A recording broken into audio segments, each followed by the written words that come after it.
స్వాస్థ్యం అంటే మనమే, దేవుని స్వాస్థ్యం మనమే, దేవుని ప్రజలు మనమే. మనం ఆయా సందర్భాలు అలసిపోతుంటాం, సొమ్మసిల్లిపోతుంటాం. సొమ్మసిల్లిపోయి ఉండగా ఆయన మనల్ని బలపరుస్తాడు. ఈ ప్రశస్త రాత్రి ఈ ఆవరణలో కూడి వచ్చిన మీరే కావచ్చు, లైవ్ ద్వారా ఈ కార్యక్రమాన్ని వీక్షించేవాళ్ళు కావచ్చు, ఆత్మీయ జీవితంలో అలసిపోయారా? అలసి సొమ్మసిల్లిన స్థితిలో ఉన్నారా? అలసిన తన స్వాస్థ్యాన్ని దేవుడు బలపరుస్తాడు. ఆమేన్ చెప్పండి గట్టిగా. దావీదు అలసిపోయాడు, ఒకరోజు అలసిపోయాడండి. సింహాన్ని చీల్చి చెండాడినవాడు, ఎలుగుబంటిని చీల్చేసినవాడు, గొల్యాతుకు ఎదురుగా నిలబడి పోరాడినవాడు, ఎంతోమంది ఫిలిష్తీయుల మీద అఖండ విజయాన్ని సాధించినవాడు ఒకరోజు ఓ శక్తిహీనుడిగా మారిపోయాడు, బలహీనుడిగా మారిపోయాడు. ఇక ఏడ్చి ఆడవాళ్ళు ఏడుస్తారంటే ఓకే, వాళ్ళు త్వరగా ఏడుస్తారు, అది వేరే విషయం. పురుషులు తొందరపడి ఏడవరండి. ఏడుస్తున్నారంటే తప్పనిసరి ఏదో కారణం ఉంటుంది, వాళ్ళకి ఏదో బలమైన కారణం ఉంటే కానీ పురుషులు లేకపోతే మగపిల్లలు ఏడవరు. అండ్ ఇంకా మనకిచ్చిన ఏంటంటే విధానాలు, మనకు నేర్పించిన విధానం, ఏడ్చారనుకోండి మగపిల్లలు ఏడుతారా అంటారు. అసలు మగపిల్లలు ఏడుతారు, మగపిల్లలకి ఏడుపులు రావా? మనల్ని అట్లా పెంచారు చిన్నప్పటి నుండి. ఆడపిల్ల ఎంత ఏడ్చినా ఎవరు పట్టించుకోరు. మగపిల్లడు మగపిల్లడు ఏడుస్తారా అంటే మరి ఆడికి ఏడుపు రాదా? మగపిల్లడికి బాధ ఉండదా? కష్టం ఉండదా? Praise the Lord. ఏడుస్తారు, మగాళ్ళు కూడా ఏడుస్తారు, అర్థమైందండి. నాన్న ఏడుస్తారా అంటే మనకు తెలియదు కానీ నాన్న ఏడిచే సంగతి అమ్మకు తెలుసు, ఎందుకంటే ఆయన గదిలో ఏడుస్తూ ఉంటాడు. భార్య ఉండి ఊకోయా ఏం కాదు ఊకో అంటుంటుంది. ఆయన మాత్రం పాప ఆమె భుజాల మీద పడి ఎక్కులు పెట్టి ఏడుస్తూ ఉంటాడు. ఊకో ఏడవద్దు, ఏదో మంచి జరుగుతుందిలే, ప్రార్థన చేస్తాను నేను అంటూ ఉంటుంది. పాప ఏడుస్తుంటా. ఆయనకున్న భారాలు ఆయనకి. మళ్ళీ బయటికి రావగానే మొహం కడుక్కొని ఏంటండి తెల్ల లుంగి కట్టుకొని తెల్ల సొక్కా వేసుకొని బయట గాంభీరంగా తిరుగుతుంటాడు. కానీ పాపం ఆయన కూడా ఏడుపు అనేది ఉంటుంది. Praise the Lord. దావీదు జీవితంలో దావీదు ఎవరండి? అసలు పరాక్రమశాలి, యుద్ధశూరుడు. అలాంటి దావీదు ఒకరోజు మిక్కిలి దుఃఖపడ్డాడంట. కుమిలి ఏడ్చాడు, మిక్కిలి దుఃఖపడ్డాడు, ప్రలాపించాడు. ఎందుకంటే కుటుంబం అంతా గల్లంత అయిపోయింది. తనతో ఉన్న వాళ్ళందరి కుటుంబాలు గల్లంత అయిపోయింది. ఏమయ్యారో తెలీదు, ఏమి సంభవించిందో తెలీదు, ఎట్టుపోయారో తెలీదు, ఏం జరిగిందో తెలీదండి. మిక్కిలి దుఃఖపడుతున్న సమయంలో దేవుని బట్టి ధైర్యం తెచ్చుకున్నాడు. స్తోత్రం చెప్పడం గట్టిగా హల్లెలూయా. నిజమేనండి, మన లైఫ్లో ఆయా సందర్భాల్లో జరిగిన నష్టాలు, మనం పోగొట్టుకున్న విషయాలు మనల్ని చాలా దుఃఖానికి గురి చేస్తుంది. కానీ ఆ దుఃఖంలో ఆ సమస్యలు మనం గుర్తించవలసిన విషయం ఏంటంటే చెరగపోయారు కానీ చావలేదుగా. ఆమెను చెప్పడం గట్టిగా. అది మనం గుర్తించాలి. చెరగా తీసుకెళ్లారు కానీ వాళ్ళ కుటుంబాన్ని చంపలేదు కదా, చంపేసి ఉంటే ఎట్టుండేదు. కాబట్టి ప్రతి విషయాలు నువ్వు మైనస్ వెతుకోదు, ఆ మైనస్లో ఏదైనా పాజిటివ్ థింగ్స్ ఉంటాయి కదా. బతుకున్నారు కదా. Praise the Lord. హల్లెలూయా. డబ్బు లేదా, ఆస్తి లేదా, అవమానాలు వచ్చేది ఏదైనా మనం బతుకున్నాము కదా, అందును బట్టి మనం దేవుని స్తుతించాలి. హల్లెలూయా. అయ్యా షుగర్ ఉందయ్యా, ఇక నేను బతకనయ్యా అంటుంటారు. షుగర్ ఉన్న నీవు ఉన్నావుగా. ఆమేన్. మనం బతుకున్నాం కదా. అయ్యా సంపాదించిందంతా ఒకే, సరే డబ్బు పోయిందేమో, నీవు ఉన్నావుగా. నువ్వు బాగున్నావనుకో అలాంటి డబ్బు సంపాదించుకోవచ్చు. నువ్వు బాగున్నావనుకో ఆరోగ్యాన్ని మరలా బాగు చేసుకోవచ్చు. నువ్వు బాగున్నావనుకో తిరిగి సంపాదించుకోవచ్చు. ఫ్యామిలీ అంతా చనిపోలేదు కదా, చెరగపోయారు. ధైర్యంగా ఉండు దావీదు. దేవుని బట్టి ధైర్యం తెచ్చుకున్నాడండి. అతడు అలసి ఉండగా దేవుడు తనని బలపరిచి ధైర్యపరిచి ముందుకు నడిపిస్తే పోగొట్టుకునే వాటన్నిటిని తిరిగి పొందగలిగాడు. ఆమేన్ చెప్పండి గట్టిగా.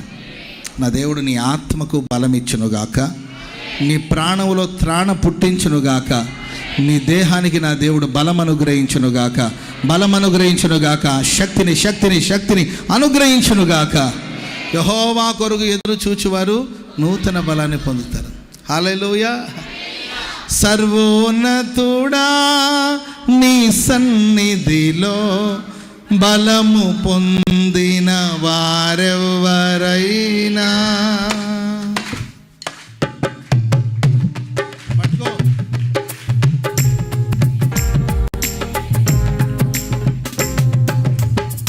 సర్వోన్నతుడా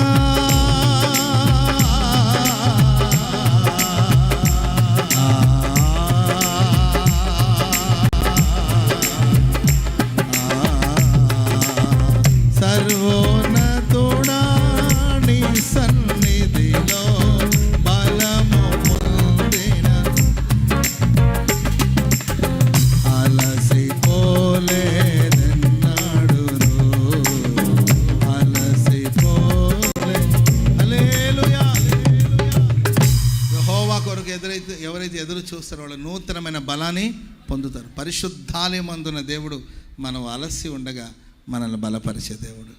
హల్లెలూయా. మరి ఏ విషయాలు నువ్వు బలహీనమైపోయావు, ఏ విషయంలో కృంగిపోయావో, ఏ విషయంలో శక్తిహీనుడిగా బ్రతుకుతున్నావు, ప్రభు నిన్ను బలపరచును గాక. ఏలియా భక్తుడు అంటే ఇంత మట్టుకు చాలు ప్రభువా, నా పితరుల కంటే నేను గొప్పవాడిని కాను, నా ప్రాణం తీసేసుకో. ఒక మనిషి చనిపోవాలని అనుకున్నాడంటే ఎంత డిప్రెషన్లోకి వెళ్ళంటే ఆ మాట అంటారు చెప్పండి. ఊరూరికి ఎవరు నేను చచ్చిపోతాను అనరు. ఎందుకంటే చచ్చే వయసులోకి వచ్చిన ముసలిదాన్ని కూడా ఇంకా బతకాలని ఆశ ఉంటుంది. అర్థమైందండి? ఇంకా మంచం మీదే ఉంటుంది, మంచాన్ని ఖరాబు చేస్తూ ఉంటుంది. క్లీన్ చేయడానికి ఎంత క్లీన్ చేసినా ఆ ఇల్లంతా అలాంటి దుర్వాసన వస్తుంటుంది. చాలా ఇబ్బంది పడుతుంటుంది. కూర్చోవడం కష్టం, తినడం కష్టం, ఏంటండి నడవడం అస్సలు ఉండదు. ఇంత బాధలో ఉన్నప్పుడు ఎందుకు అమ్మా నువ్వు బతకడం, ప్రార్థన చేసుకుని ప్రభుకి అప్పగించుకోమంటే ఏందయ్యా అంత మాట అంటావు, ప్రార్థన చెయ్యయ్యా నా మనవరాలు పెళ్లి చూడాలి నేను అంటది. నీవు పెళ్ళి చూడకపోతే ఏమైంది చెప్పండి ఇప్పుడు. అదండి ఈ వయసు నువ్వు ఆ పెళ్లి చూడకపోతే ఏమైంది చెప్పు అని అంటే నా మనవరాలు పెళ్లి చూడకపోతే ఎట్లా ప్రార్థన అంటూ ఉంటుంది. అర్థమైంది? సరే ఆ మనవరాలు వయసు ఎంత అంటే ఆ మనవరాలు ఉయ్యాలో ఊగుతూ ఉంటుంది. అర్థమైందండి? మనవరాలు ఉయ్యాలో ఆ మనవరాలు పెళ్లి చూసి అత్తన అంటుంది. ముసలి మంచాన పడిన ముసలిదానికైనా బ్రతకాలని ఉంటుంది. అంటే ముసలి అంటే బతకూడదని కదా నేను చెప్పేది. కానీ ఒక వ్యక్తిని చనిపోవాలని నన్ను కోరుకున్నాడంటే ఎంత డిప్రెషన్ స్థితికి ఆయన వెళితే కానీ ఆ మాట కోరుకోడు. కొంతమంది ఒంటరిగా వెళ్ళిపోయాడు, ఎవరు వద్దు. నేను అందుకే చెప్తా ఉంటానండి, ఎవరైనా నన్ను ఒంటరిగా వదిలేసేయండి అన్నారనుకోండి, అసలు ఆ టైంలోనే ఒంటరిగా వదలకూడదు. అర్థమైందండి? కొంతమంది నన్ను ఒంటరిగా వదిలేసండి అందరూ బయటికి వెళ్ళిపోయి అంటుంటారు. అప్పుడు సర్లే కాసేపు ఒంటరిగా వదిలితే దాని మనసు కుదట పడుతుందని మీరు బయటికి రాకూడదు. అర్థమైందండి? ఆడే కూర్చోవాలి. ప్రైజ్ లార్డ్, వెళ్ళిపోండి అంటుంటారు అటు. అప్పుడు మనం ఏం చేయాలంటే సరే ఒకవేళ వెళ్ళిపోవాల్సిన పరిస్థితి వచ్చినా గడి ఉంటుంది కానీ దాన్ని తీసేసి అప్పుడు బయటికి వెళ్ళండి. అంతేగాని అదే మనసు కుదట పడుతుందిలే అని చెప్పి రావడానికి. ఎందుకంటే ఒంటరిగా ఉండాలని కోరుకున్నారంటే డిప్రెషన్లోనే వాళ్ళు ఒక పీక్లోకి వెళ్ళిపోయారని అర్థం.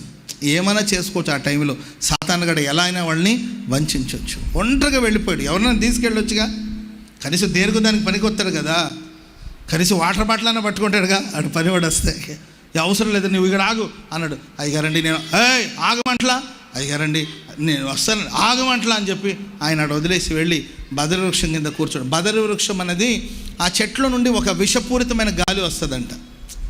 ఇప్పుడు మనకు చెట్ల నుండి ఆక్సిజన్ ఎలా మనకు అందుబాటులోకి వస్తుందో ఆ చెట్ల నుండి ఒక విషపూరితమైన గాలి వస్తుంది.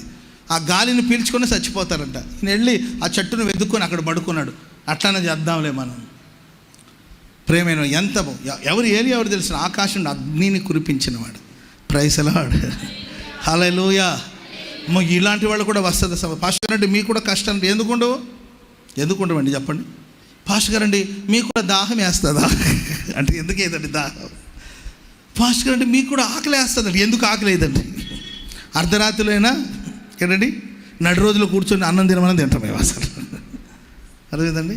ఎందుకు ఆకలి లేదు, ఎందుకు దాహం లేదు, ఎందుకు కష్టాలు రావు? మనుషులమే కదండి. సో అలాంటి గొప్ప సేవకుడు కదా ఈయనకి శ్రమలు ఉండవంటే ఉంటాయి. శ్రమలు కృంగిపోరంటే కృంగిపోతారు. మనుషులు కాదండి కృంగిపోతారు. ఏదో మాట, ఏదో బాధ, ఏదో సమస్య ఆయన కృంగతీసింది. ప్రాణం మీద తీపి లేదు, బ్రతకాలని ఆశ లేదు, చావాలని వెళ్ళి ప్రభువా నీ చేతులతో నన్ను చంపేయమని కూర్చున్నాడు. దేవుడు దిగి వచ్చి ఏలియా నీ చరిత్రలో లేకపోతే నీ వ్రాతలో మరణం అనే మాటే లేదు. చప్పట్లు కూడా మంది గట్టిగా నీకు చావే లేదు, నీకు చావే లేదు. శక్తికి మించిన ప్రయాణం నీ కొరకు సిద్ధపరచబడి ఉంది అని ఆకాశం నుండి తీసుకొచ్చిన ఆహారాన్ని అందిస్తే ఆ భోజన బలము చేత 40 రోజులు దివారాత్రులు ప్రయాణం చేశారంట. ఆమె చెప్పండి గట్టిగా.